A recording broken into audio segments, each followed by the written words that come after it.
in the beginning. Before the church, before the law, before the fall. Before everything there was God. Our identity, our story, even our purpose.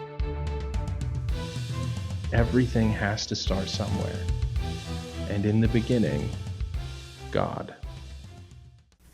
They built this massive tower. They're in the midst of building this tower. They're going to climb to the heavens. Mm-hmm. But God's got to come down to see it. So it didn't get very high, did it? I mean, doesn't that make a statement so far beyond, the obvious? In verse 7, it says this, "Come, let us go down. Let us go down." Like so there again,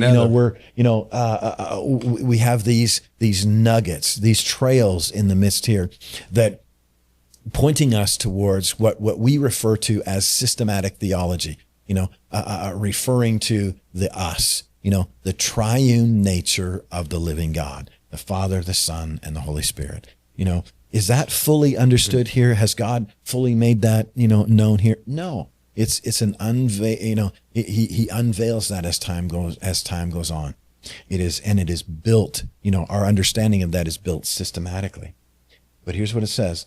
"Let us go down there and confuse their language, that they may not understand one another's speech." So the Lord scattered them abroad from there over the face of the earth, and they ceased building the city.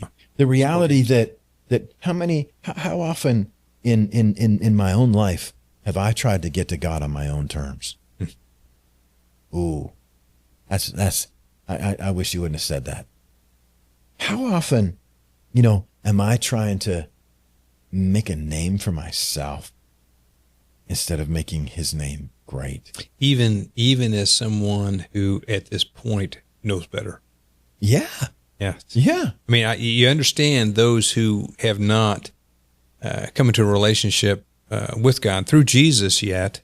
You could understand where they might go down that road, thinking that they've got to earn their way to God. Mm-hmm. We know better, but yet we still find ourselves doing this from time to time. Yeah. Why is that?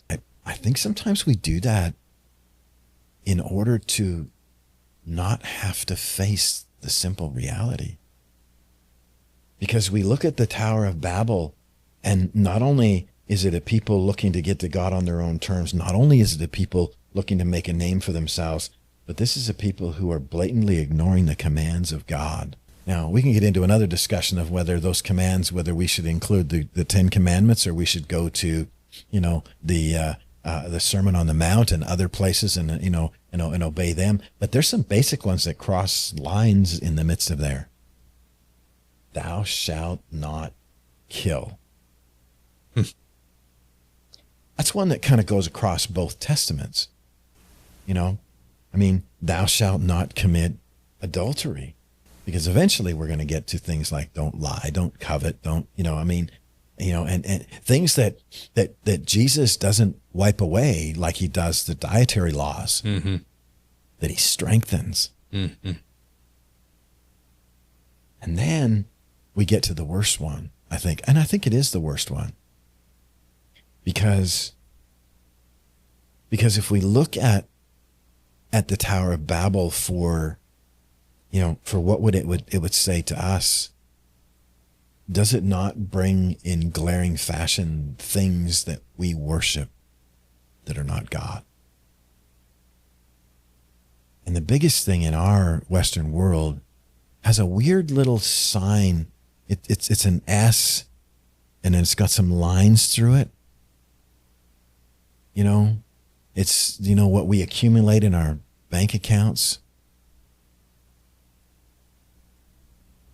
But if we just dive into the details of where did all of these languages go and how did God do this? And, if we argue about some of those kinds of things, then we never have to get to the point of facing, what does this say about me? Mm-hmm.